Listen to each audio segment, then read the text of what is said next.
your hands.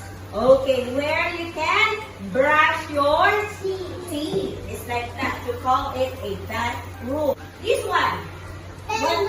Bedroom. Very good. Good job. It's a bedroom. Next one, we have this one. Where your mate or where your mom or dad park your car. Their car, I should say. In the garage. Everybody, garage. Okay.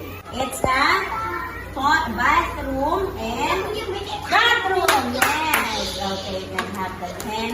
We have, you open. House. And where's the other one? House. Okay, good job. You can have the candy. Next. Go. We have. Okay, yard. Good job. Okay, bedroom.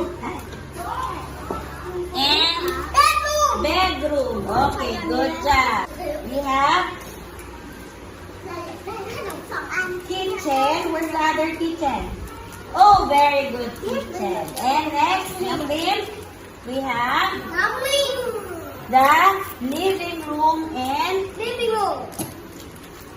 room. Very good. Good job. Let's look at our class.